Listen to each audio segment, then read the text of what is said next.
The following is a Cable 14 special presentation.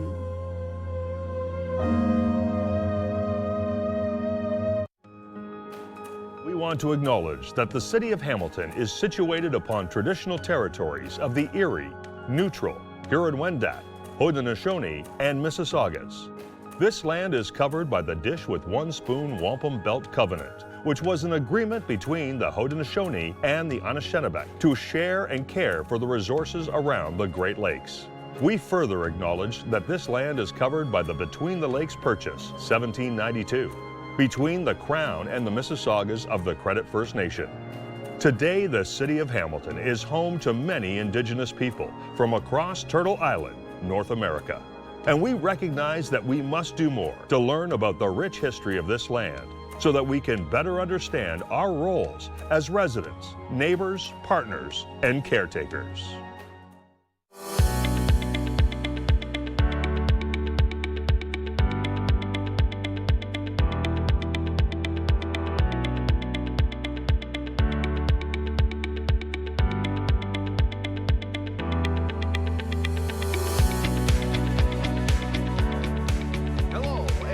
Welcome to night 2 of the Cable 14 2025 federal election debates, presented in partnerships with our good friends at the Hamilton Spectator. Hello everyone, I'm Mike Fortune, and for the next hour and a half I will be your moderator as we feature candidates from the riding of Hamilton Mountain.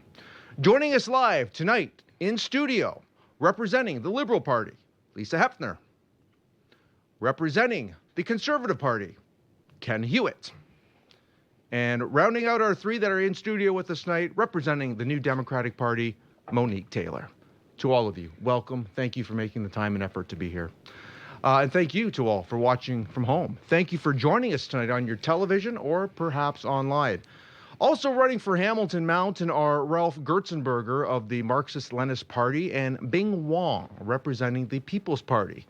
Both candidates have been offered the opportunity to make a recorded statement here at Cable 14, and that will be airing and is included in tonight's live broadcast. The format tonight includes 2 minutes for each candidate here in studio to make an opening statement. Then we'll be inviting members of our local media to pose questions to those candidates. Candidates, please, or I should say media, please keep each of your responses to no more than a minute. As we move on, we will also be putting forward questions that have been submitted by viewers, but more on that in just a moment, folks. Then we'll have a second round of questions from our media panel. We will also be closing tonight's program at the end with an hour open floor debate where each candidate will be able to bring up a topic of their choice. And finally, we will finish off with a 1-minute closing statement from each of the candidates with us here tonight. For you viewers at home, or if you're watching live online, make sure to tweet us on X at Cable14, or please email election@cable14.com with any questions that you'd like us to ask our candidates here tonight in studio. Very important, please remember when you're emailing in your question to include your first name and what neighborhood in the Hamilton Mountain you live in. Hamilton, that completes all the housekeeping for tonight. You ready to get going? Let's get started with the 2-minute opening statements. Representing the Liberal Party, Lisa Hefner, the floor is yours. Thank you. Hello, Hamilton Mountain. You know me, Lisa Hefner. What you may not know is that I spent years traveling and living all across Canada and in parts overseas until I settled my heart here in Hamilton. And I'll always remember that moment in 1999, making my way to my Hamilton Spectator interview, going across Burlington Street and seeing the sign that says, "Our product is steel, our strength is people." And boy, did that have an impact on me. Over the next 25 years as a local journalist in Hamilton, I lived and breathed that slogan and truly came to viscerally understand how the true gritty strength of Hamilton is indeed its people. Since 2021, I moved from serving Hamilton as a journalist to serving as your member of parliament, and I have accomplished a lot in just 3.5 years. Just weeks ago, I announced $96 million for an affordable housing project on Hamilton Mountain at 60 Caledon. I fought for years to ensure Hamilton Mountain got its fair share of federal funding. And that's the kind of action you get when you have an MP who is in government. The skills skills I gleaned and the knowledge I earned as a local journalist has really helped me excel and make a quick impact on government. I am now so excited about the opportunities for Hamilton in our Liberal platform. It's a focus on green Canadian steel, a focus on biotech, which is a McMaster specialty, a focus on the trades and our unions and our building trades, which are so important to Hamilton Mountain and Mohawk College programs. We're going to double down on the programs that families on Hamilton Mountain now rely on, like childcare, dental care, pharmacare. Opposition parties are going to tell you that nothing has been done. That's just because they want to stew up anger and division. Don't believe them in the face of the evidence.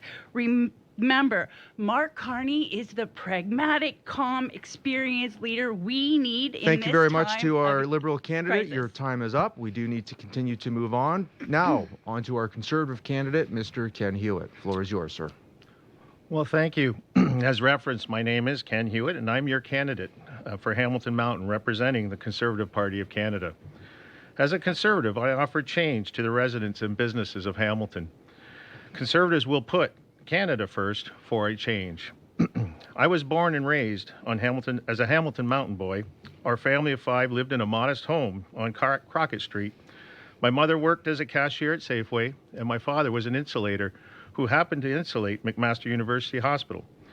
After university, I became a financial advisor to young families, retirees, and businesses. With offices in downtown Hamilton and Ancaster, people trusted me in managing their investments, their business affairs, and retirement savings. Today, I've come back home out of retirement to participate in this very critical federal election. I came out of retirement to join Pierre Poilievre's team as the Conservative Party of Canada to make the lives of Canadians more affordable, to build more homes, to stop the crime, and to fix the budget. We all know after 3 terms of the NDP Liberal coalition, life has become unaffordable. The cost of buying homes has doubled. People are struggling with costs just to stay in their homes, and taxes are way too high. Crime in everywhere, with criminals stealing cars straight from our driveways and shooting, resulting in many more frequent attempts or frequent opportunities in the communities. Only Conservative government offers real change. At the leadership debate, Mark Carney was surrounded by Trudeau's advisors. Another example that nothing has changed with the Liberals. Conservatives will put Canada first. Conservatives will put you first. Conservatives are for real change. Thank you. Mr. Ken Hewitt from the Conservative Party, thank you very much. We'll be now moving on to Monique Taylor, representing the New Democratic Party. Monique, the floor is yours. Thank you so much, and thank you to start Cable 14 for hosting us here once again during this election, and to all of you at home who have chosen to take the time to watch your Hamilton Mountain candidates in action. My name is Monique Taylor. I started my career as a hospitality worker, always being a frontline service worker. I then moved into being an assistant to a city councillor for the first 5 years with Scott Duvall, right in the center of Hamilton Mountain in Ward 7. I was then elected to be your MPP for the past 14 years. Truly the honor of my life. This election is about change. The question is, what does that change look like for the people of Hamilton Mountain? Does it look like the Conservatives who have voted against pharmacare, dental care, child care, and has a candidate who's from Haldimand, Norfolk? Does it look like a Liberal government under a new leader who has put profits over people, who has evicted people from their homes, who has sent taxes off of shore while you're struggling to keep them up, and has a candidate who chooses to live in Oakville instead of with the people that she has been paid for to represent? Or does it look like me, your neighbor, your friend, someone who has stood with you for the past almost 20 years of service to the people of Hamilton Mountain? This election is completely about change. It's about you. It's about making sure that your voices are heard, that your concerns are met. I've proven myself to do that work. New Democrats have worked hard for you. We have brought forward pharmacare, dental care, student nutrition programs, and affordable childcare. This evening should be interesting, talking about the things that matter to you. To all of our candidates, thank you very much for your opening statements and for joining us and making the effort to be here. It's now time to bring in our local media representatives. Joining us tonight here in studio from the Hamilton Spectator, we have Kate McCullough. And from CBC Hamilton, we have Odo Correno Rosas from CBC Hamilton. Thank you very much for being here. Each media representative will choose a candidate to answer their question first. Once the question has been answered by that particular candidate, we will then open up the topic to the other two candidates to respond. We do ask that you keep your responses to no more than 1 minute. Our first question will be coming from CBC's very own Oda Correno Rosas. Thank you and hi to all. My question is for the NDP candidate. A Mohawk College student was killed last week in Hamilton. She was an innocent bystander, according to police, hit by a stray bullet. What federal measures could help improve safety in Hamilton, and are there any drawbacks to those measures? Thank you so much for this very important question and for beginning our evening respecting the life of Harsmat Radwana. That young woman was shot and killed in a crossfire so unnecessary 10 minutes from my home. This affected our community to the roots of all of us. So thank you for the question. A new Democrat government will ensure that we put money back into a national crime strategy. Under the Conservatives, they cut those crime strategies. They cut funding to our RCMP, allowing guns into our country. They cut 1,100 border officers. The Liberals didn't change that. They had 10 years to change that. They didn't do it. We will ensure that we hire back those border control officers to ensure we have protections. We will invest back into our RCMP. We will invest in a national crime strategy which supports community-based crime preventive Candidate Taylor, programs. that's your 1 minute response. We will now be opening it to the rest of the floor. Thank you. I was also devastated by the death of Harsimrat Randwa. I was at the memorial service, heartbreaking the other day. We know there's more to do. We need to crack down on the illegal guns that are in our community. We're going to increase funding to do just that. We're going to add 1,000 more RCMP officers and 1,000 more border officers to crack down on things like guns and drugs getting across our borders. And we're going to increase funding to the Public Prosecution Service of Canada so those cases, when they go to court, can be seen all the way through. But let's be honest, the biggest rise in crime in our society today is the rise in hate crime. And what we're going to do is make it first degree if a murder is committed with that intention, including femicide. Open for debate. As I was at the vigil and met some of the members of the family, I could certainly feel the pain that existed that day. And after 3 terms of the NDP Liberal coalition, the criminals are all over our streets. And according to the Community Crime Index, just here in the last 4 months on Hamilton Mountain, I'll read these off, 36 car burglaries, 86 stolen cars, 13 home break-and enters, 11 business break-and enters, 3 business robberies, 1 murder, 1 home invasion, and this is just in the last 4 months. This is real crime where we live. And what do the Liberals do? They release repeat offenders, these criminals out on bail just to do the same crimes again. Both governments, under both Pierre Poilievre when he was a minister, under Harper, and under the Liberal governments, have cut funding to our officers. They have allowed crime to continue to rise. This is devastating for our communities. There is a car stolen from our driveways every 5 minutes. There is no national plan to tackle these incidents, even though we've called for them and it's been voted against. We will also tackle online crime, online hate, and misinformation. Communities deserve safety. They deserve to feel safe in their communities, and no crime like we seen last Thursday should ever happen again. But that's not going to happen if we continue to allow guns come across our border, illegal drugs to come across our border. And when you cut Border Patrol and you cut RCMP time and again under both governments, this is never going to allow us to stop the illegal guns. What does my friend Lisa do? She supports crime and supports criminals participating in a failed... Excuse me? Sorry, my mistake. My wording. Support criminals, not crime, participating in a failed multi-million-dollar penitentiary program where criminals have the luxury to farm. I don't believe that was a... It was in Hansard. All right. A conservative government will keep criminals in jail and not bail.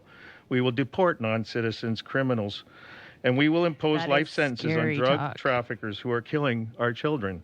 We will impose life sentences for violent offenders so that people are off the street and parole does not exist for them. We also need to make sure that there's programs within our jail system so that we do have some type of rehabilitation system for people who are not these violent offenders. Our jails are filled with people on drug crimes and misdemeanors. Maybe we and, should... and folks who can get back into society. If we're not providing those prevention programs, those rehabilitation programs, then we're setting people up for failure. So if we want to have a community that's safe, and not leave everybody locked up for everything they've ever done and get them back into society, we need to make sure there's programs for them. How are we integrating them back into our system? How are we helping them get jobs, secure housing? These are the things that allow people to fall through the cracks. Let's hear There from are our Liberal lots of candidate now. programs like that. I have visited the federal women's prison, for example, in the Waterloo region, but I think there's some confusion among the panel about provincial jails in which people are sentenced to 2 years less a day for a lot of the smaller crimes, and federal penitentiaries where you only go if your sentence is longer than 2 years. The federal jails have great programs that are working. Provincial jails need more support. That's where we're seeing overcrowding. That's where we're seeing the crime. And here at a federal panel, we shouldn't be getting those things mixed up. There's no confusion. I never stated that it was an under 2 year service. I'm talking about programs that help people reintegrate back into our community. We have Go them. and talk to the Bridge program right here in our city. Go and talk There's to no federal prison in this city. It's not just that. There's no It's federal people prosecutor in this reintegrated city back as well. into from detention homes, from parole homes. These homes need the programs. They need the funding to ensure that people have the opportunity to reintegrate back into community, or else you're setting them up for failure because they have no opportunity. They do what they know and they go back to crime. That's how our system's working. That's how our communities are working. And we hear it each and every day. Young people, what are we doing about young people to ensure that young people are not being, pushed into crime through older people, which we know is happening because our Young Offenders Act is allowing them back out quicker than ever. I mean, there are programs that need to be done, and we need to work right from the root issues, ensuring our young people have opportunity. We keep them out of jails. We keep them out of crimes. You can make any face you want, but this is the state of our realities. Thank you very much, Ms. Taylor. Anyone else like to jump in on this topic, or we will be moving forward? No? We are good. Okay. Thank you very much for that. Moving on now from the Hamilton Spectator. She's over there to my left. Kate McCullough. Your question, please, Kate. Let us know who you are directing it to. Thank you. I'll start with the Liberal candidate on this one. You've suggested that your NDP competitor, a former MPP, doesn't have federal skills. Tell me what you mean by that. And then, of course, I'd like to hear from Ms. Taylor. Thank you for that question. I thought it was interesting that the NDP candidate's main work as an MPP focused on things like autism, and I heard that she did great work on that file. Well, to me, she's just abandoned all those people that she's been working for all those years because it's not a federal issue. Moi, je parle français. Moi, je pense que c'est très important comme candidat fédéral qu'on puisse parler dans les deux langues officielles. On a beaucoup de citoyens à Hamilton Mountain qui viennent par exemple des pays en Afrique où ils sont francophones, ils peuvent seulement parler français. Quand on est au niveau fédéral, il faut vraiment pouvoir parler dans les deux langues officielles, sinon on va manquer la moitié qu'on dit au Parlement. I'm happy to respond to that. We need a national autism strategy. There is no doubt about it. There are reasons that there are things that we could do across this country to stop provincial callous governments from allowing 73,000 kids on a wait list. So am I abandoning those families? No, I think I'm actually taking a step up to put on the challenge for those families. We can ensure that we have a national strategy, talking to provinces across the country, talking to parents, talking to service providers, ensuring that young people are getting what they need when they need it. We will continue on with the debate if there's any further discussion happening. Je parle français seulement un peu, mais je comprends aussi, seulement un peu, mais je comprends un mot. Très bien, c'est très important, vraiment. Right. Thank you very much. We will be continuing on with Kate McCullough from the Hamilton Spectator. Do you have a follow-up question or a whole new question to another candidate, Kate, that you'd like to ask? Yes, thank you. And this one will be for the Conservative candidate. What do you say to people who perceive you to be a candidate, dropped in to Hamilton Mountain from Haldimand, Norfolk? Well, thank you very much for that question. And I can appreciate certainly the thoughts. As I said earlier in my notes, I grew up in Hamilton Mountain. I feel like it's a coming back of home. I spent my younger years, obviously, on Crockett near Peace Memorial. And I truly believe that coming back and representing the people of Hamilton Mountain is an opportunity of a lifetime for me, and for the idea of being here and living here and being a part of the community, it's important, and that would certainly be the commitment when if I'm successful after next week. So looking at where you live, albeit is important, but representing the constituents here in Hamilton Mountain in Ottawa, I don't think the address of where you live certainly justifies the talent or your ability, and that's what I think I can bring to the table with respect to my history, my ability in helping the people of Hamilton Mountain get the things that they deserve, which is affordability that we keep hearing. Thank you for that response. We are now open to full debate. For My the other candidates. understanding is he left Hamilton when he was 3, so that's a lifetime away. That's not true. From being a Hamiltonian, from actually living in the community, knowing and understanding. You could have skills in a lot of different directions, but knowing and understanding the people of Hamilton Mountain is something that I have done best. Well, I live 10 to 20 minutes from each and every one of you. If you need a signature signed, I showed up on your doorstep. If you had a birthday party that you were celebrating a 100th birthday, I was there on your doorstep. If you needed somebody to bring you food because you were out of food, it was me who showed up on your doorstep.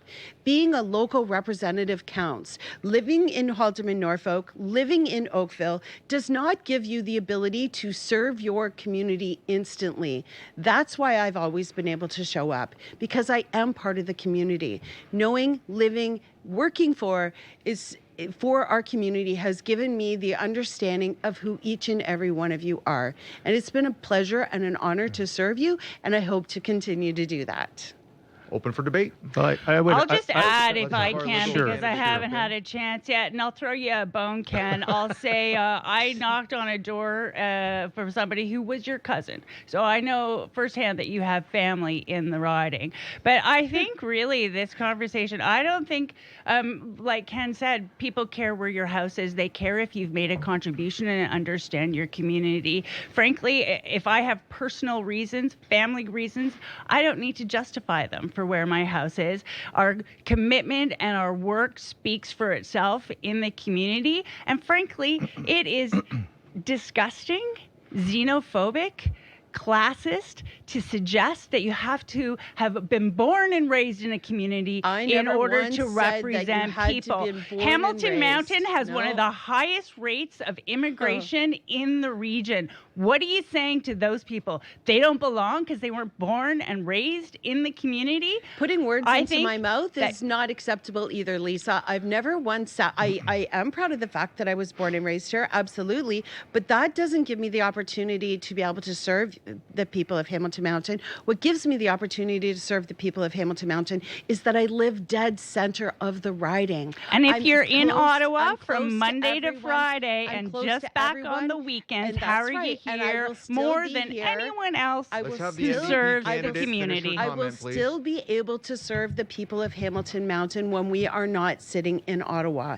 There has So never do been I. any justification of that. Lisa, when you live in Oakville and you're late to get somewhere because you're stuck in 3 hours of traffic, You're making stuff up trying now. to get You're from making stuff up Oakville- now. No, I believe we were at a seniors forum the other morning, and that was the case. You were stuck No, in I traffic, had so you were something else late. going on that morning. Regardless, You can make you things know, up all you want. It smacks of desperation. It's- That's no, where the question- NDP It's not is at right now. desperation. It's actually the facts. When I knock on people's door and I tell them that you don't live in the riding, they're actually shocked. And They're nobody like, How knows is that because possible? I have been when you serving get to Hamilton Ottawa, for so can you long. change that? Can you put a bill forward to change that? That you have to live in your riding is what people say to me. And you know what? I think that's a really great idea. You should have to live in your riding. You can't even vote for yourself, but you're asking other people to Let's vote get for our you. progressive conservative candidate. Well, thank in here. you. It's a little tough to get in here sometimes, but on this stage, I don't think it matters really where you live. The issues with respect to affordability, the issues with respect to taxes,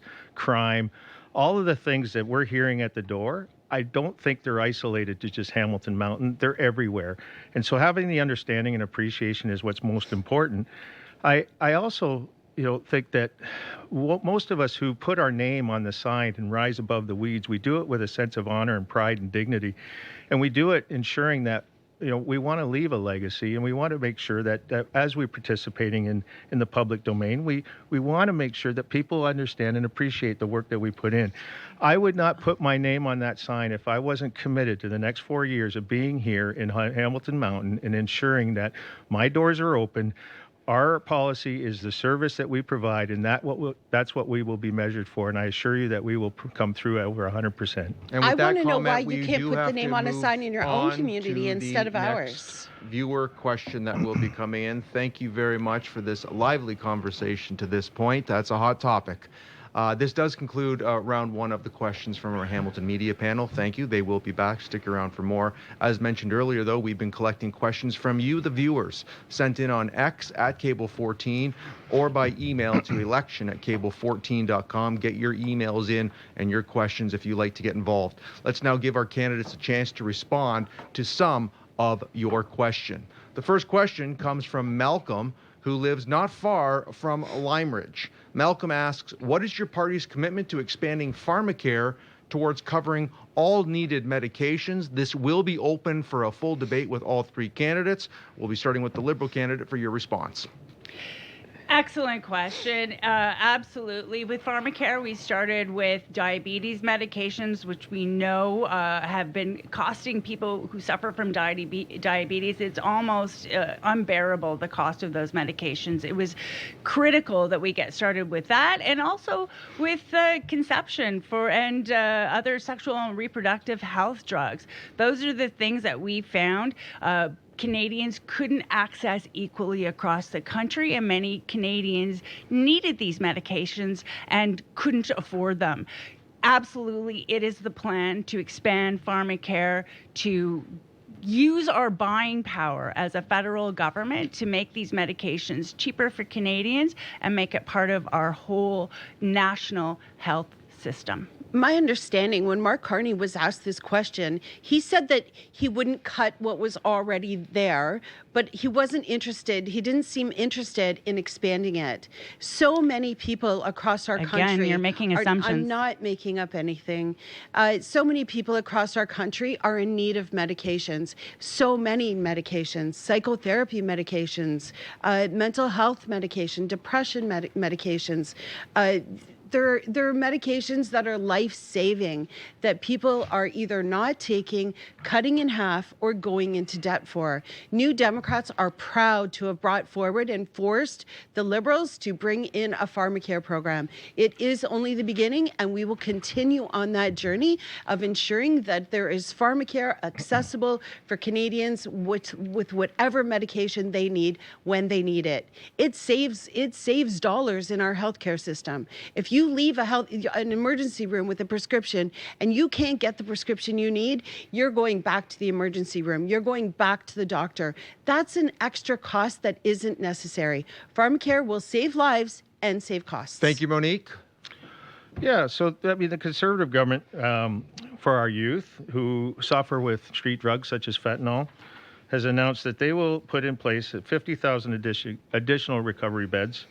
We will also ensure our children suffering from addiction get the medical help and mental health that they do need. Further, our Conservative government will also be looking at our physicians and nurses. Our biggest problem is we are lacking the number of doctors that we have here in not just Hamilton Mountain, but in the country. Currently, we have approximately 41% doctors that are licensed with credentials but aren't able to practice. We will help our veterans as well who suffer from disabilities to get their claims paid within just after 4 months. I thought the question was about pharmacare. I thought it was a good question. It was about pharmacare. Yeah. And What is your party going to do about pharmacare? That's the question. Are you going to cut it? You voted against it. You're both of your parties voted against it twice. Against pharmacare? Against pharmacare and dental care. When we tried to bring it in at the beginning, you voted against it. Then you finally allowed it. We made it through happen. the- Okay, through the let's get the program. record straight. It's the Through Liberals the that program. actually accomplished these things. Because New even Democrats though had the New agreement Democrats to try force them to to do take it. credit. That's- Let me give you a very good example. When we introduced dental care, I spoke with dental providers all around Hamilton Mountain, and one in particular, Julie at Gleam Smile Center, who now does my teeth, told me that dental hygienists who are often women and often independent weren't going to get paid the same amount as male, in most cases, dentists were going to get for the exact same procedure. I went directly to the Minister of Health. I arranged a meeting with Julie and the Minister of Health at the time. We fixed that problem and got it to the table so that it's equal across the board, gender parity, and that's the kind of thing that you can do when you're in government and you're actually in charge of implementing these programs. So let's get back to Ken again, because his party did vote against pharmacare. Yes. They voted against pharmacare. And so will pharmacare be at risk if you were to be elected? Well, our leader's made it clear that he's supporting dental care. He's supporting health care as it sits today. What about pharmacare? I can't speak for the Pharmacare. rest of that. So he's not going to support pharmacare. So pharmacare that we've just fought for, pharmacare that ensures that you have the ability to take the medication that you need when you're not well, will be cut under a conservative government. You heard it right here. That's not he what I said. refuses to answer the That's not what we question. said. You just keep shifting to other aspects. I'm sorry, Ms. Taylor, but that's not what I said. And not giving a straight answer for Well, pharmacare. that's not what I said. You put words in my mouth, as you do with our friend here, Lisa, but you can continue on that path. Very lively debate, conversation. Thank you very much. And I do believe we have another question. You guys ready for it? Yeah. All right, let's do it. Our next question comes from Lee, who lives in the Templemead area up there on the East Mountain. Lee asks, what will you do in Ottawa to relieve our burden so we can not merely survive, but thrive? Maybe even once again enjoy the simple things like ice cream. And Lee asked that Ken Hewitt answer first. Mr. Hewitt? Well, thank you very much for that question. And I will say that ice cream's been a topic of around the corners as I've been banging on doors, because I think more people think of me as ice cream than in politics. Ironically, I'm closer to Foster Hewitt, which is a famous announcer with hockey, and I thought maybe we could move the Leaf game today, but it didn't happen. But I am related to Hewitt's Dairy, and Hewitt's Dairy is something that unfortunately for me I had to pay just the same as everybody else for ice cream. So family being family, but the question really is about affordability. And I think it's a broad question with respect to, how do we come back to affordability? And there's not just affordability with dollars in our pockets, but affordability, housing. And what I'm hearing, what we've been hearing on the doors, speaking to thousands of residents, is that after 3 terms of the Liberal government, the cost of homes have doubled, and young families can't afford their first home. Seniors are struggling with the cost just to stay in their homes. And for the cost of living in rental apartments, the rent just simply keeps rising with increased utility bills, insurance. And after these terms of Liberal government, we are now faced with truly a housing crisis. So I think one of the things that the Conservative government is looking at is increasing the number of houses that we can build. Mr. Hewitt, you've gone well over your Okay. minute now, Sorry. so we do Spoke have too to much open about it ice up. cream. You will have a chance to respond after the debate or during the Okay. debate portion of that Fair particular enough. question. It is now open for full discussion. I'll jump in if I could first. I think that's exactly what this whole election about. It's about who can stand up to our threat to the South, who can help our economy become the strongest in the G7, and clearly it's our Liberal leader, it's our Liberal Party. We are going to take the revenue from counter tariffs and support businesses and workers while we build an energy superpower here in this country. We're building a future economy.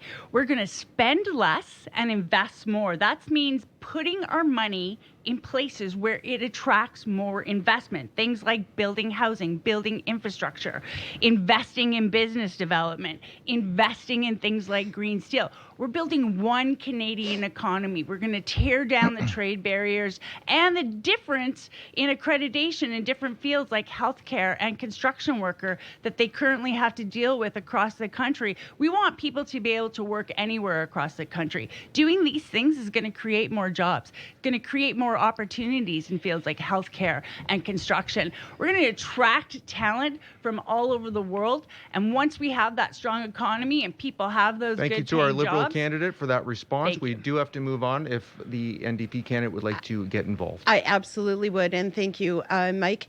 Really important question. Thank you for that question, Lee, because that is definitely the most important thing that we hear from people is how expensive life has became under the Liberal government, and so people are looking for change. New Democrats in the last session of government, we worked towards that already. Pharmacare, dental care, affordable child care. These things were measures to help you keep money back in your pocket. We're not going to stop there. We actually tried to bring forward the removing GST off of your essentials, your home heating, your it's already cell off phone bill. most essentials. It was a 2-month break that your government allowed to happen that Most included essentials liquor. don't It was supposed carry to be GST, essentials. period. I said Let's have our NDP candidate finish her full thought and sentence.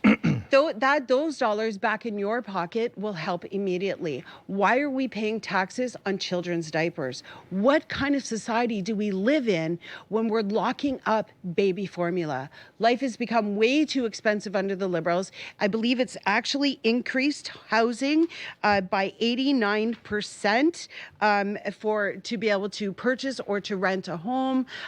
Jobs have not kept up. I believe that was a 22% increase. Candidate Taylor, thank you. We do have to let others get involved. Councillor or Candidate Hewitt, you don't want to be a councillor, do you? But if I may, Try. I think that one of the things that I hear a lot is, we're concerned about what's happening south of the border. And while we are concerned, we're not in the economic situation that we're in because of south of the border. We're in the economic situation because of our Liberal and NDP coalition government that has held us ransom for the last couple of years. It is the policies that exist today that aren't garnering the results that we see. And I'm hearing that now we're going to start revamping or looking at building more homes. Well, I think it was time to build more homes 8, 9, 10 years ago. And we're at that point where we understand it's time to build homes. It's time to increase the infrastructure. It's time to be sure that we're ready for the mass immigration that we allow in.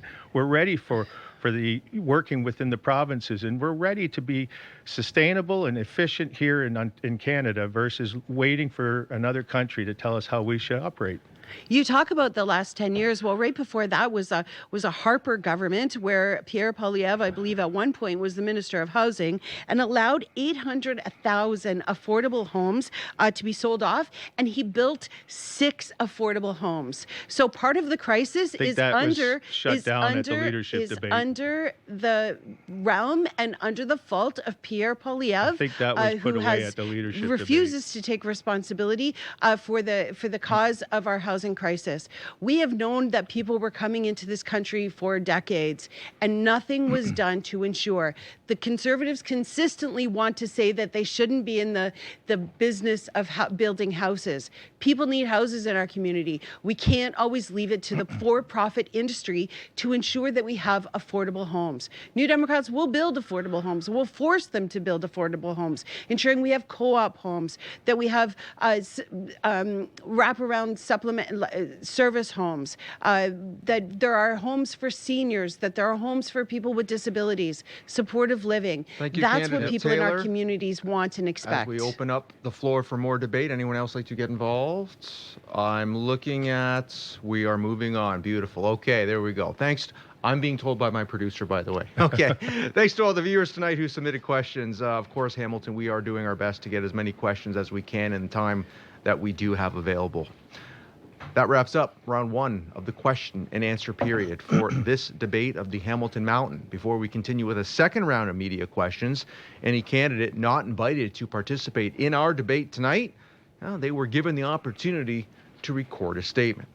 We will now hear from Marxist-Leninist Party candidate Rolf Gertzenberger and People's Party candidate Bing Wong. My name is Rolf Gerstenberger, and I'm the candidate of the Marxist-Leninist Party in Hamilton Mountain. Many of you know me. I was president of USW Local 1005 for 4 terms, from 2003 to 2015. Those were turbulent times, not only for Stelco steelworkers, but for Hamilton itself. U.S. vulture capitalists, with the backing of the High Court of Ontario and the CCAA, were doing everything they could to wipe out the workers' pensions and benefits and destroy steel production in Steeltown. We said no, it wasn't going to happen, and we prevailed. We were able to put the full weight of Local 1005 behind the unorthodox strategy and tactics we came up with together, and Hamilton stood as one with us. The workers' decisions were never self-serving. They spoke up for their own jobs and pensions by upholding the dignity of labor and fighting for the rights of all. Their slogan, "Manufacturing Yes, Nation Wrecking No," rang out not only in Hamilton, but across Canada. That was then, and this is now. The same approach is needed even more today, this time in the political domain. In this election, not only in Hamilton Mountain, but across Canada, the dangerous situation facing the country is on the minds of most working people from all walks of life, not just steelworkers. Everyone is concerned about their conditions of life and work, and especially about what lies ahead. This is not only because of Donald Trump's tariffs and the counter-tariffs and Trump's threats of annexation. It is also because the cartel parties vying to form the government do not speak in our name. They do not act in a manner that benefits the working people, Indigenous people, the society, or the natural environment. The plans they are announcing are nation-wrecking, warmongering plans, and the workers are becoming increasingly aware that it is up to them to do something about this. In this election, working people all have their own minds and views on the situation. They will vote or not vote, as the case may be, according to their conscience. I call on them to carefully consider where the country is headed, and that it will be up to the workers to seize the initiative and turn things around in their own favor. Whatever self-serving party government comes to power, it will rule by decree. They'll be held to pay, and the workers need those who are on their side in the Parliament. Electing me to be your MP in Hamilton Mountain may not look like much, but as the steelworkers say, watch us. In 1946, Local 1005 started with a whisper, and it became a roar. Let the voices of the workers in defense of the rights of all in this country become a roar in this election and after the election. A good first step is to elect me as your MP in Hamilton Mountain. I promise you, together we will make a difference. Thank you for your attention. Hello, Hamilton.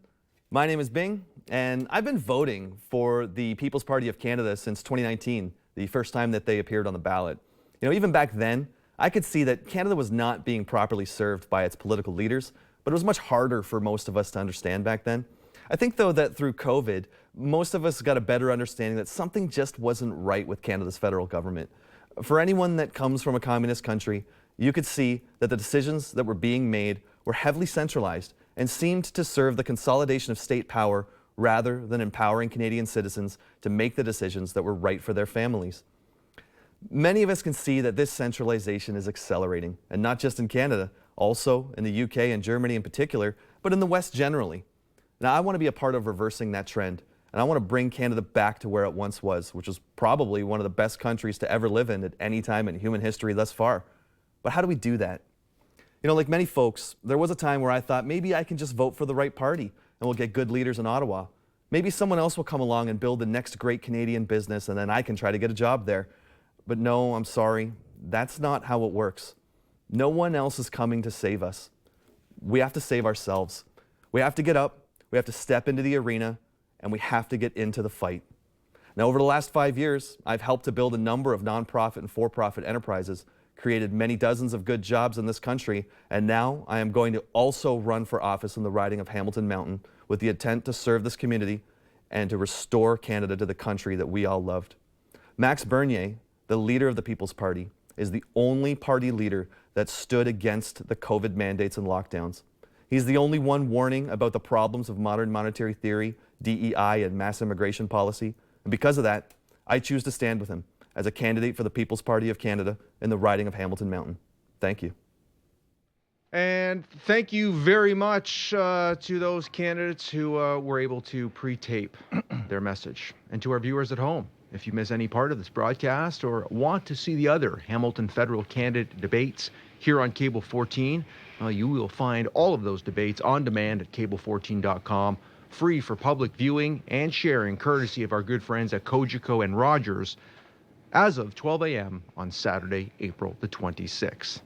Okay, Hamilton, time to move on now to round 2 of tonight's media question. Once again, from the Hamilton Spectator, Kate McCullough. Thank you. This question is for the NDP candidate.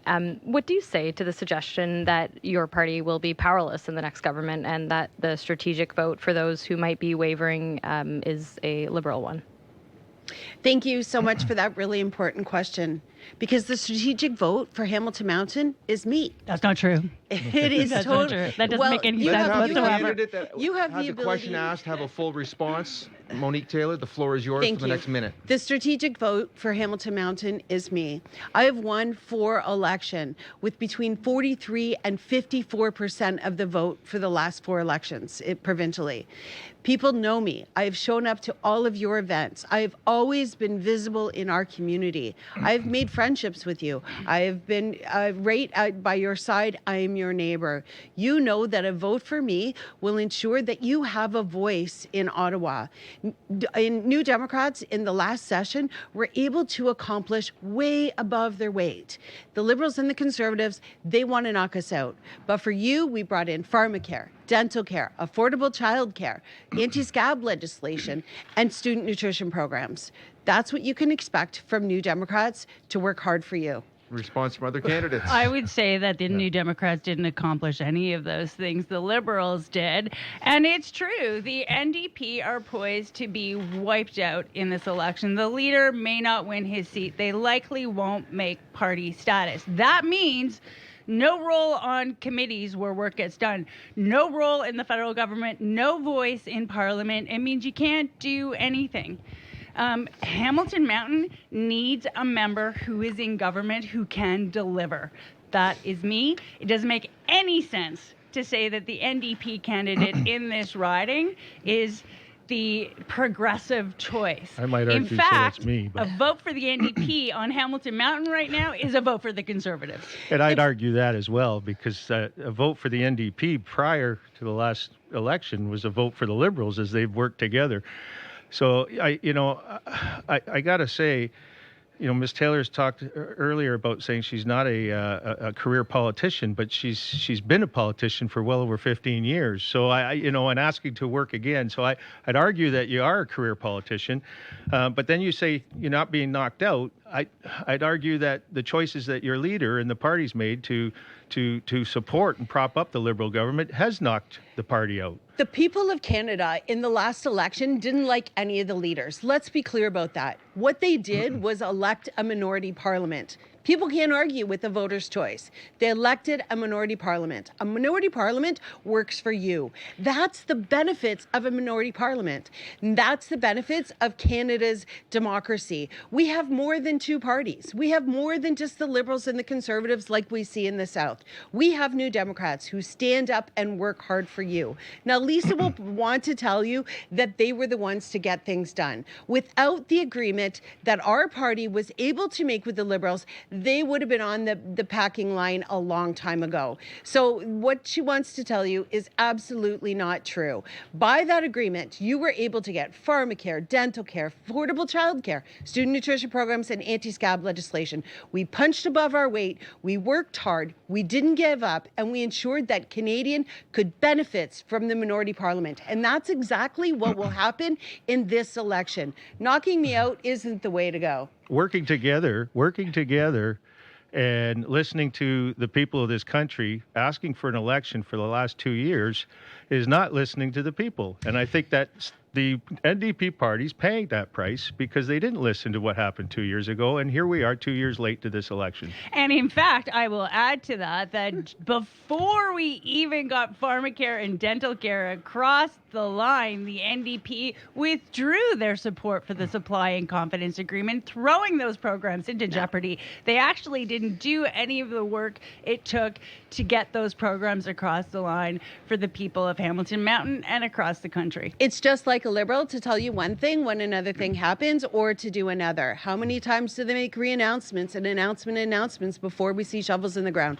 These are the same old Liberals. They really haven't changed. It's the same tagline once again. And if Pierre Poilievre wanted to actually get things done for people, he could have made an agreement with the Liberals to work for you. But he chose not to. He chose to divide in every way possible. He chose division. We chose to get the work done. There's a difference. New Democrats work for you. Our best interest is for you.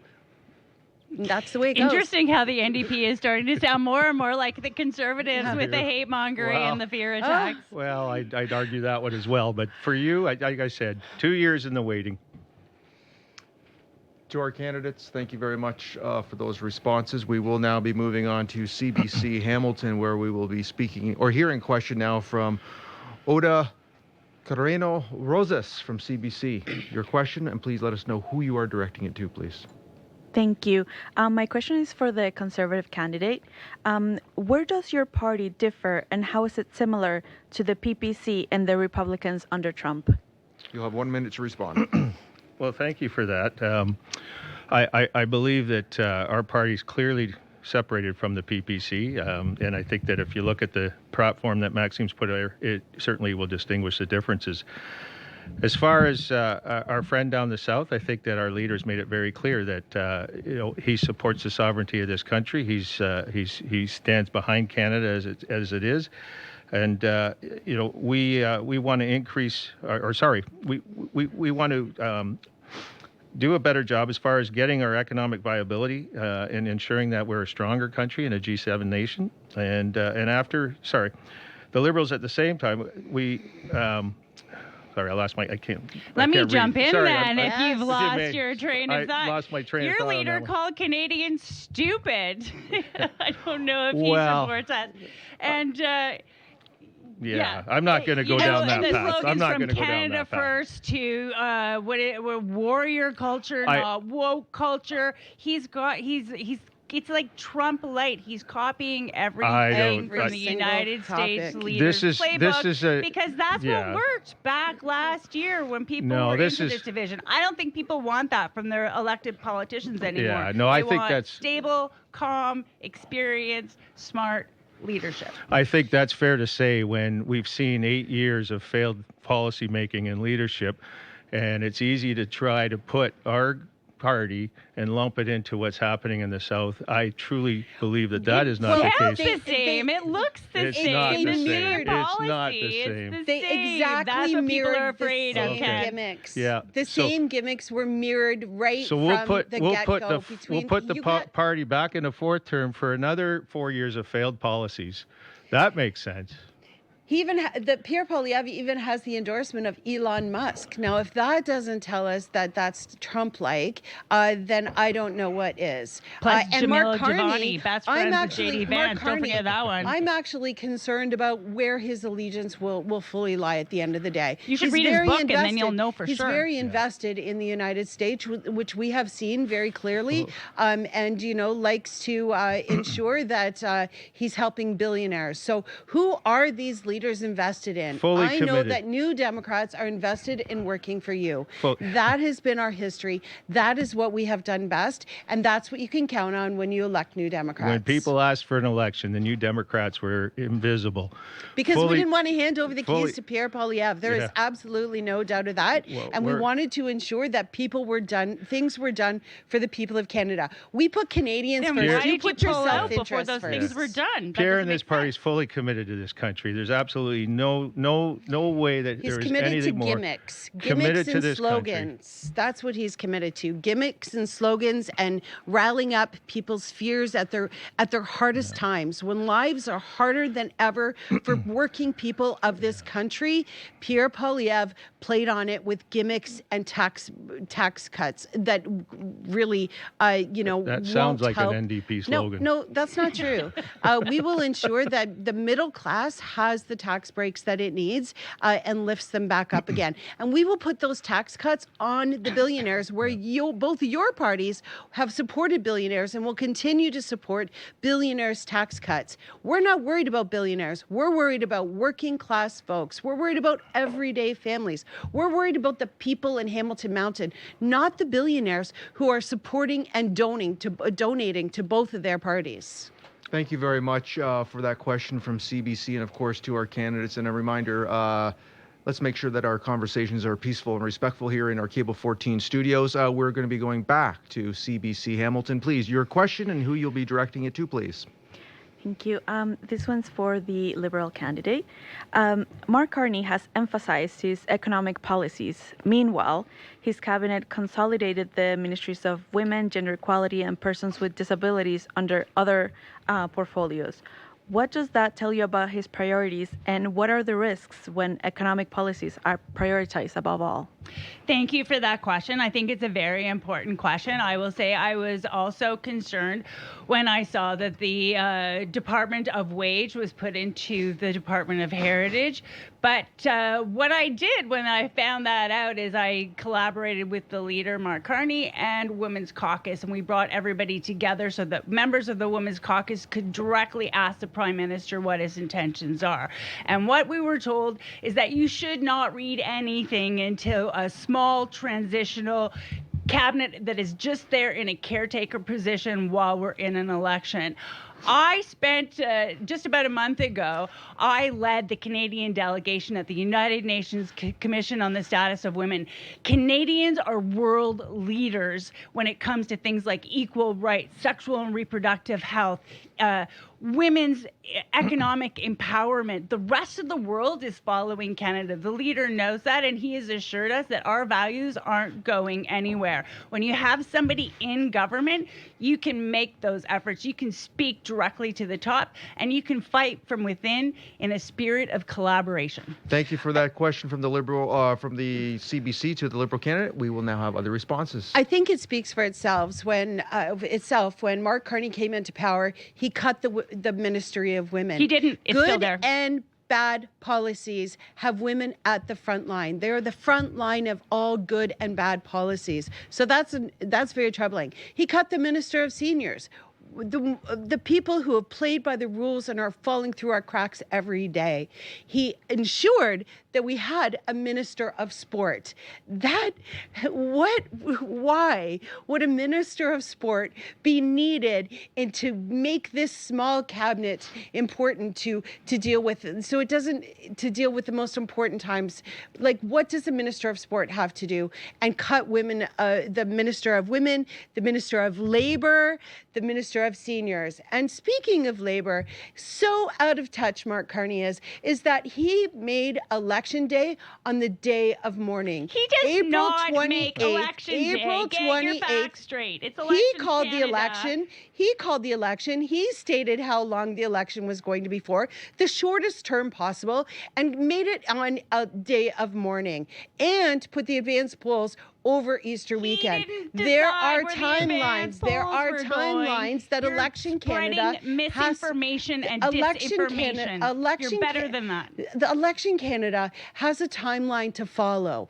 They are given the direction from the Prime Minister of how many days he wants his election to be. Thank you, He candidate called that Taylor. day. We do need That's to move April on. 28th, Our day of progressive mourning is conservative shameful. candidate, if you would like to get in on this. I guess if there's one thing we can agree on is some bad policies.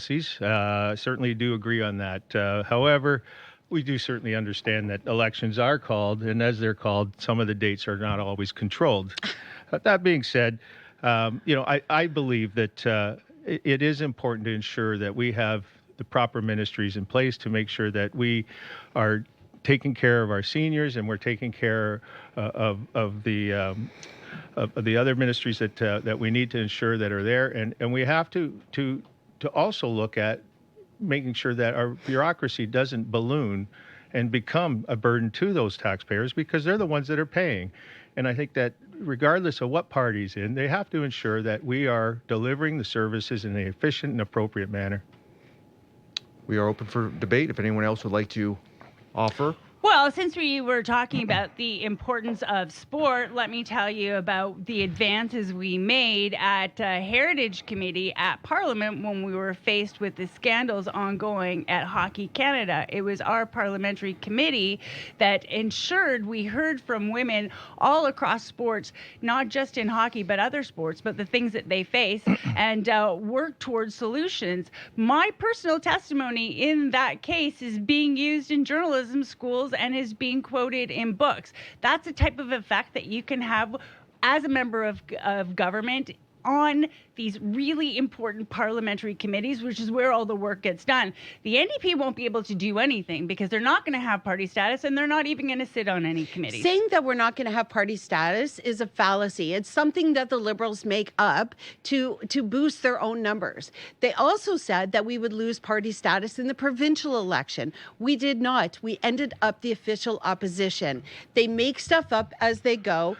They have the only real polls is election day. You have that ability. You make those decisions on election day. On election day, you make up the difference. Great point. And let's go back to what happened in that provincial election on Hamilton Mountain. We elected a progressive conservative to take the NDP member's former seat. And what did the mayor say when that happened? And I'm paraphrasing, but the former leader of Ontario's NDP told the Hamilton Spectator, it'll be great to have somebody in government in the mountain to actually get things done. Thank you very much, candidate. I feel like I'm in the middle of a final divorce. Word will go to. I feel like I'm in the middle of a divorce here between these two parties. So, but I'll continue to watch.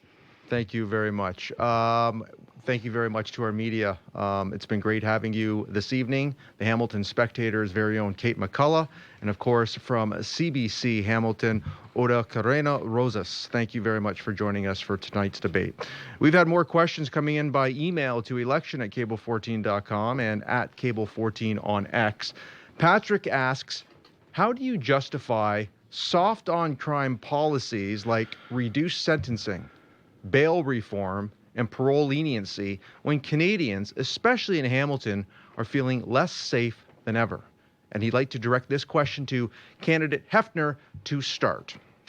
Thank you. Well, first of all, I would disagree with the premise of the question that we have been soft on crime or that we have loosened bail restrictions. In fact, we've brought in lots of measures to strengthen our criminal justice system. I spent decades up close and personal, sitting through courtrooms, sitting through trials, getting to know the families, seeing all the evidence, getting to know the prosecutors and the police behind the whole process. I am uniquely placed to be able to help make improvements in our criminal justice system. But let's not confuse the federal criminal justice system also with the provincial system, which operate differently.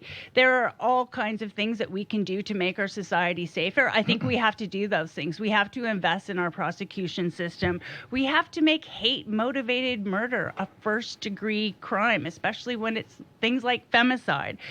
We have to crack down on the deep fakes and the online harms that our children are facing all the time. We have to add resources to our police departments and our borders. To our Liberal candidate, thank you. Your so 1 minute is up. safer. We will now open it up to other responses from other candidates. So why didn't you do that in the past 10 years? What were you waiting for? Things have been out of control for much too long. That's why we're calling for a national crime prevention strategy. We will support our communities with community-based crime prevention programs, tackle online hate, misinformation, and invest in prosecution. For much too long, the crime has been able to get out of control. Every 5 minutes, a car is stolen from one of our driveways. That's not okay. People have lost the ability to feel safe when they walk our streets. As we've already heard, a young woman was shot in crossfire. That's illegal guns in our communities. That's what happens when you fire 1,100 border guards and remove funding, hundreds of millions of dollars from our RCMP, who are not capable of staying on top of it. Investing in our communities, investing in young people, investing Thank you, in the Candidate Taylor. opportunity. Candidate Hewitt. Well, our party's been pretty clear on where we stand on crime. 1, 2, 3 strikes and you're out. And what we continue to see is more bail and less jail. And while I would agree, and I'm glad this question came because we did speak about it earlier, but while I will agree that we do have to have rehab programs in the jails and ensure that we are integrating our felons back into society, we have to ensure that those offenders, dangerous offenders, are put away and not back on the streets before the police are finishing their reports. So I do support that. And as I said to the idea of the numbers that we spoke of, it's dumbfounding to appreciate and understand that these criminals continue to act with no deterrence and certainly no feelings of guilt or concern of being caught and held for a period of time. So I will add that Stephen Harper tried to introduce tougher things like consecutive sentences, and those things were overturned by the Supreme Court. And then the Conservatives started blaming the Liberals for all the crime in the country. So I think we have to keep the eyes wide open. We do have to fix a lot of the problems in our society, but that work is underway. We know where the problems are and the gaps are, and we are on our way to fixing them. The number of people Final that have 30 died by seconds to Ms. Taylor. addiction and overdose in our communities is astounding. Each and every day, families have loved ones who die by addictions because there are not the detox and rehab facilities to ensure that their families and their loved ones have the ability to access those services. I've met with so many of them. They're in turmoil. When they need help today, they need help today, not in 2 months down the road when they can finally get an affordable place to be. That's not the community that any of us deserve. The Liberals have failed on this matter for the past 10 years. Addictions across this country have been completely out of control, and too many people have died by overdose. Thank you, Candidate Taylor. We do now have to move on as it's time for our open forum. Each candidate will have a minute to raise a topic or direct a question to a particular candidate. The candidate who has asked the question will have 1 minute to respond without interruption. I will be on top of that. After that, anyone can jump in regarding the particular topic asked by the candidates. We'll be keeping a very close eye on the time to ensure that each candidate will have an equal opportunity to ask and answer a question. Also, please remember we are holding everyone to 1 minute and asking a question and answering. With that said, just before tonight's broadcast, Cable 14 randomly drew numbers to determine the order for asking the questions. First up, representing the NDP, Monique Taylor, your question and who should be answering it first? Thank you. My question is for Lisa, the Liberal candidate. Mark Carney bought one of the biggest private hospital chains in Australia. They cut corners, they underpaid staff, they failed patients, and raked in millions of dollars for American investors, not even Canadian investors, but it was American investors.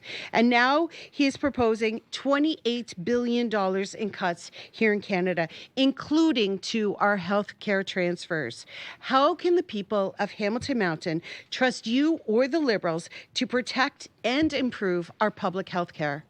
I think you're confusing our leader's history and maybe some of the things that his company may have done, but it's not our leader. You should read his book. It is fantastic. This is a leader who is knowledgeable, smart, and calm and has experience in managing economies. And he's a climate activist. He knows that we can build up our economy and not forget our climate goals, not forget that it's important to reduce our emissions. We are going to invest in Canada. We're going to drive investment and bring more public infrastructure and private investment with the dollars that we invest into the economy. Mark Carney's the guy that knows how to do things. He's the economist. I'm not. Mark Carney wrote his own book. People, when I knock on the doors right now, people are excited by Mark Carney. They feel invigorated. They feel hope again. Listen. The people of Hamilton Mountain want to know what you're going to do to protect and improve our healthcare system. That is not about the environment. That is about our healthcare system. The number one issue on people's minds is our healthcare system. Currently, we are only getting a 22% transfer from Canada to Ontario for our healthcare. Ontario Ministry and Ontario doctors have said we need 35% healthcare transfer. And yet Mark Carney has said he's going to cut $28 billion, I don't think including, he said that. No, he I never think said you're, 20, I'm not he gonna never let you said, continue I'm on going to with finish, this let me finish my misinformation. sentence then. Those are the wrong Let me numbers, finish and my that's- sentence and then it'll be clear. Why would I let you $28 billion, continue on your which is misinformation? It's not partly true. including some of the healthcare transfer Let me dollars. tell you He what was we're going to asked that do in specifically. terms of healthcare. We are going to bolster our healthcare system. We're going to What have you invest done in the last 10 years infrastructure. to We're gonna bolster be healthcare? building Let's have a up full hospitals. response from our Liberal candidate here. We're going to be investing in the infrastructure. We're going to be building hospitals and clinics. And the key thing we've been working on is getting rid of the barriers between provinces and territories, because a lot of healthcare providers have found that their credentials don't carry across provincial borders. They're stuck in one area. So if we have a sudden nurses shortage in Sudbury, we can't bring in extra nurses who may have to be We have in a nurse Quebec. shortage right across We are the country. going to we're going to hire thousands more doctors and nurses. We're going to create more spaces for them. We're going to attract foreign-trained doctors and nurses and public healthcare workers, because we're going to make it easier for their credentials to be recognized here in Canada. That's exactly how we grow our Why healthcare have you system, waited? and that's how we make our healthcare system more equitable for Canadians all across the country. There's been no waiting. The NDP and the Conservatives can blame the Liberals all they want. This is work that has been ongoing, and we are making progress. Of course, there's more work to do, and that's why we need a strong Liberal government to get Canadians the healthcare they deserve from coast to coast to coast. 6.5 million Canadians today do not have a family doctor. In Hamilton, It's a provincial issue. What did you do for it? It's over What'd you do about it when you were at the Hamiltonians. province? We That can't was do your it without job. the federal funding that is necessary and the work that needs to be done. You just Blame said someone else. that That's you just need like to the do work NDP. federally to ensure that we have more doctors and nurses. But now when I say it, it's a provincial issue. Candidates, thank we you need very a federal much. partner to be able to ensure that we Ken, have them. I will be giving final I'm words just to gonna, you. I'm just going to add, I read the book with respect. It does scare me. And I think if we asked those over in the EU participating there would probably disagree. I don't think you can take Liz Truss's with word respect for it, to if that's what you're the referring amount to. of affordability and managing affordability business as well as social climate. Thank you for that response. And I just want to note that the Liberal candidate did not answer the question how people of Hamilton Mountain can trust the Liberals and you to improve and to not make cuts to our healthcare system. It is I did time for answer that Lisa's question. question I now. So to absolutely our did. You weren't Liberal listening, candidate, clearly. we will let you offer a question now to the candidate of your choice. Oh, I'm sorry. Thank you That's very okay. much. I missed that. I am going to ask a question of our Conservative candidate, Ken Hewitt. And I noticed in your opening statement, pretty good, you've already learned some of the slogans. Pierre Poilievre, your leader, keeps a really strong hold over his caucus. I've watched this up close. They have to repeat the slogans whenever they speak, or else they don't get time in the House of Commons. You have to do things like vote in favor of legislation that threatens our rights over our women's bodies, things like abortion. And if you're like my friend, the former Conservative MP, Karen Vecchio, and you actually speak your own mind, well, then you get kicked off committee and any of your other responsibilities, and you get shunted to the back row. Question, So please. my question is, are you comfortable with this, or are you just going to be another whipped MP for the Conservatives? Well, I think the answer to that is the research I did, and thank you, by the way, for that. When I decided to join the party and run in this election, I looked at the policies that Pierre has put forward with the Conservatives, and those values are the same values that I hold. And the party, as far as I'm concerned, with respect to you referred to abortion, and the party has been consistent for many, many years. It hasn't changed much. And while disagree with while that. I feel the same that women have the right, I don't believe government should be involved in the middle of that situation. I believe that women should have the right to make the decision, but I also believe education is paramount. And I believe that if people are given the opportunity to educate themselves, they'll understand that that service is not something that is used for birth control. And why would government want to get in the middle and make that choice for them? But the whole point is not responses. making choices for the women. It's Let's allowing women to make choices have for our themselves. NDP candidate respond. Thank you. Also in the platform, the Conservative platform, it under workers' rights is removing the RAND formula from unions and the right to work.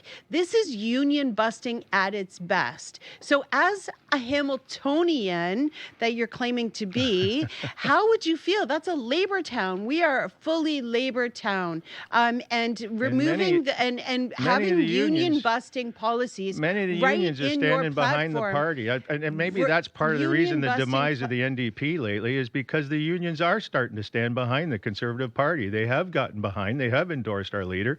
So I would argue and disagree with that statement. Well, I think that's the tax slogans that people are biting into because their taxes are so high under the Liberal government, and people. Well, they're are not going to get any struggling with lower good under jobs, NDP government. Good jobs, and people are paying the highest taxes they've ever had. They have more money than they've ever made, and they can't afford to buy the extra stuff that their families desperately want. That's the reality of the Liberal government. And if we start union busting and allowing the removal of the RAND formula, which is actually the dues that unions need to be able to support workers, and the right to work, which says that you can opt out of the union in the workplace. Some of those dues are being used to whip That's union NDP vesting supporters, at from its my best, understanding. and not what Hamiltonians expect. For time constraints, we do need to continue to move on, and the next person to ask a question is candidate Ken Hewitt. Well, thank you. And I'm throwing a bit of a curveball because I really don't have a question, but I have a statement. And so I want to thank the residents of Hamilton Mountain for opening their doors to me, for sharing their concerns, telling me how frustrated they are at the rampant crime in their once safe neighborhoods, telling me how concerned they are for their children, their grandchildren, and will they ever afford a home. Thanking me for listening to them and assuring them that with the Conservative Party of Canada, we will put them and their concerns first. And I'm truly proud to be here and representing them in Hamilton Mountain. And I just want to add to that, I believe it's important that as we all stand here to jockey for this job, this position, I think it's important to recognize the efforts and the work of those that are here and putting their heads above the weeds. And I know I said earlier that our friend Monique is a career politician, although she might argue that she's not, but she has been. And I want to acknowledge the work that she's done and the effort that she's put in her community. Thank you very much for that statement. Do any of our other candidates have comments to that particular statement? No? Thanks. There we go. Thank you. Wonderful. We will continue to move on now. into our closing statements as I'm just looking at my notes here. Closing statements for tonight's candidates here in studio, going in the opposite order from how we opened tonight's debate.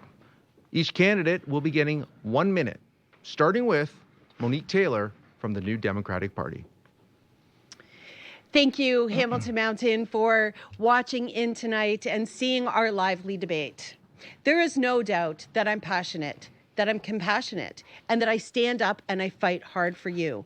That is something that I have done for the past 14 years as your MPP, and something that I would be proud to do once again in Ottawa. Ensuring that we have New Democrats is the best way to ensure that democracy in Canada works. That people have the option, not just Liberals or Conservatives, but they have people who will stand up and work for you. On April 28th, please give me your vote. Ensure that you have a strong voice who will stand up for you. Together, we can do this. Community, we're stronger together. Thank you so much. Thank you very much to candidate Monique Taylor from the New Democratic Party. Up next, from the Conservative Party, Mr. Ken Hewitt. Well, I want to thank Cable 14 and the moderators for the opportunity to be here this evening. And this election is truly about change. During the campaign, as I knocked on thousands of doors, the idea of hope for change continues to resonate. Hope for seniors, hope for veterans, hope for young families, and hope for children. As I've referenced during the debate, the Conservative Party of Canada is the only party that can deliver hope to Canadians. In being able to afford to buy a home or stay in their home, or to stop the crime, or hope to have a prosperous future.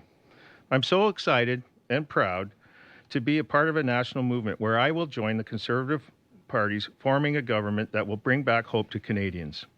It would be my honor to represent you here in Hamilton Mountain to make your life and the life of your family prosperous for today and the future. On April 28th, put Canada first, put Hamilton first, vote Ken Hewitt for change. Candidate Hewitt, thank you very much for your time. And our last candidate with the final word tonight, candidate Lisa Hefner from the Liberal Party. All yours. Thank you. Right now, at this moment, we need smart, calm, experienced leadership. That is what I offer. I collaborate. I lead. I started the all-party steel caucus of the 44th Parliament and ensured our steelmaker was the last stop for an outgoing PM and the first stop for an incoming one. I held roundtables and networking events for Black business owners and women in the trades. I met regularly. I have been meeting regularly with the building trades unions. Countless leaders from across Hamilton have directly had their voices heard in Parliament as I have invited them to participate at committee. As Parliamentary Secretary, I was consistently a powerful voice for women in Canada, in Parliament, and on the world stage.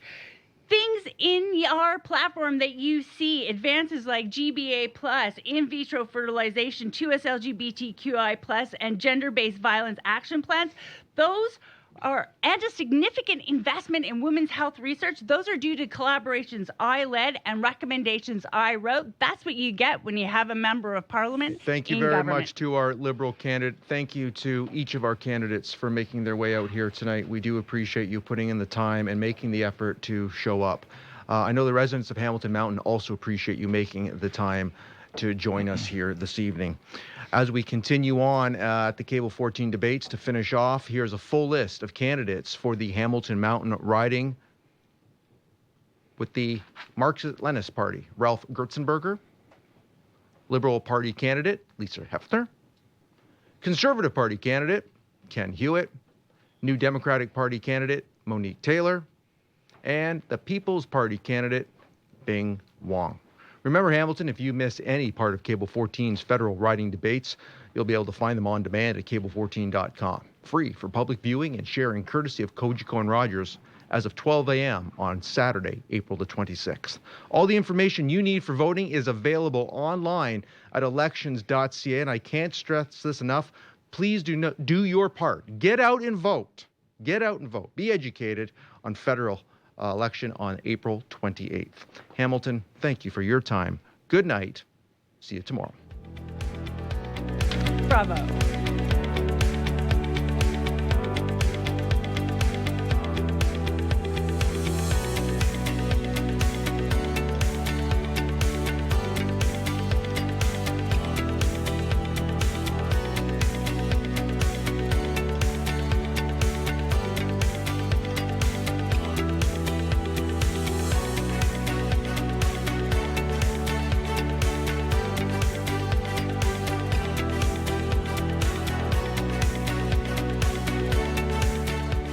Closed captioning for this Hamilton federal candidates debate has been sponsored by the Cornerstone Association of Realtors. Homes, not hurdles. Local realtors advocating for attainable homes for everyone.